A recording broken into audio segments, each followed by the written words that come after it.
Patungkol ito sa mister ko at sa stepmother ko. Magandang araw po sa ating lahat. Ating bigyang pansin ang mensahe ng ating sender na si Ma'am Rosemary at ito ang sabi niya. Hi kuya, masayang araw po. Tawagin niyo na lang po akong Rosemary. Hindi ko po totoong pangalan ito. 33 years old from Nipa, Batangas. May dalawa na po akong anak kuya. Actually last year pa nangyayari itong problema na ito na ibabahagi ko po sa inyo. Pero hanggang sa ngayon po kasi, palaging bumabagabag sa isipan ko ang mga pangyayaring ito kuya. Kaya hihingi sana ako ng payo sa inyo patungkol po ito sa mister ko po at sa stepmother ko. Hindi lang kasi basta-bastang may relasyon sila dahil nahuli ko po mismo ang stepmother ko at ang mister ko noon na magkatabi mismo sa kwarto namin. Itong nakaraang taon lang po ito. Yung tatay ko kasi nasa Saudi po siya, hindi na rin umuwi dahil sa pangyayari na yun.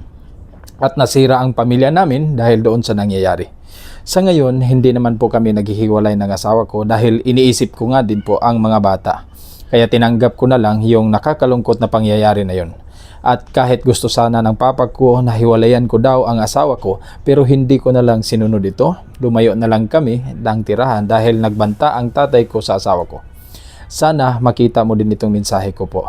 Bagong followers niyo po ako kuya. Okay, Ma'am Rosemary, magandang araw po. Maraming salamat ma'am sa tiwala. Diretso na tayo ma'am sa problema niyo po. At sabi mo ma'am, hindi naman kayo naghihiwalay ng asawa mo. Ibig sabihin, tinanggap mo yung pangyayari alang-alang sa mga anak niyo po. Masasabi kong hindi naman mali ang naging desisyon niyo ma'am. Minsan kasi ang mga lalaki, madali lang talaga maakit sa isang babae. O sabihin na nating babae ang kahinaan ng mga lalaki. Kaya nakagawa ang mga lalaki ng ganitong mga bagay, karamihan sa kanila may dahilan. Pwedeng nagpabaya ka na rin sa sarili mo. Siguro sabihin na nating dahil siguro sa sobrang busy mo sa pag-aalaga ng anak nyo sa araw-araw, nakalimutan mo na rin asikasuhin ang sarili mo. Tapos yung stepmother mo, baka mas dalagang-dalaga patignan kumpara sa'yo.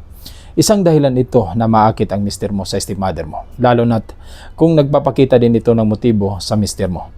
Base sa picture ng mister mo ma'am, masasabi ko may tsura siya kaya hindi talaga malayong aakitin siya ng stepmother mo. Lalo't wala naman dyan ang papa mo. Ang point ko dito ma'am, at para na rin sa mga kababaihan, huwag nating hayaan ang ating sarili, maglaan tayo ng oras para alagaan ito. Mag-exercise para ma-maintain yung dati nating figure. Hindi naman ibig sabihin na ginawa mo ito ay para lang din sa asawa mo. Kung hindi, para na rin ito sa sarili mo na mapanatili mo ang iyong kalusugan. At sabi mo ma'am, nahuli mo silang dalawa na magkasama sa kwarto sa time na yun. Sobrang sakit nga naman ito bilang isang asawa. At yun nga, hanggang ngayon, bumabagabag pa rin ito sa isipan mo.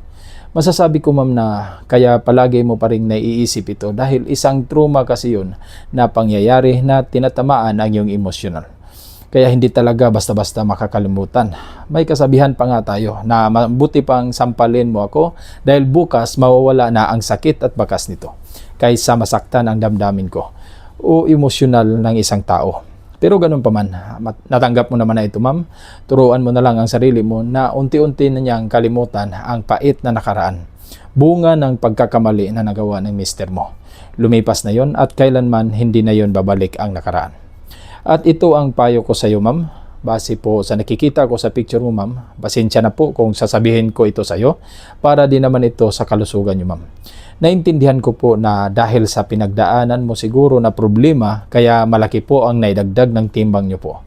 Maganda ka ma'am pa, base sa paningin ko. Pero mas maganda ka pa lalo kung may balik mo niyo po ang dati niyong alindog na pangangatawan.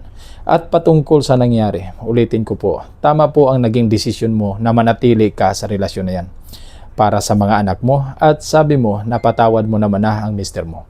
Kaya wala na po kayong dahilan para problemahin pa ang problema na ito. Posibleng sinubukan ka lang ng panahon para maging matatag ka palalo bilang isang ilaw ng tahanan. Pero sa salitang dumaan sa pagsubok, dapat daanan mo lang ito, huwag kang manatili dito. Na ang ibig sabihin, kalimutan mo ng tuluyan ang mga nangyayari dahil wala na yon. Harapin mo na lang ang buhay mo ngayon at ang kinabukasan. Hindi naman lahat ang lalaking nagkakamali ay ayaw na nila sa asawa nila o sa pamilya nila. Maaring natimplang ito sa isang bagay na mali pero wala naman siyang balak talaga na iwanan ka. Sa huli ma'am, masasabi kong kalimutan mo na ang nakaraan. At para naman sa papa mo, siguro ilayo mo lang muna ang mister mo sa kanya dahil hindi din madali para sa kanya yung nangyayari. At hanggang dito na lang ako, ma'am. Mag-ingat po kayo palagi. Paalam.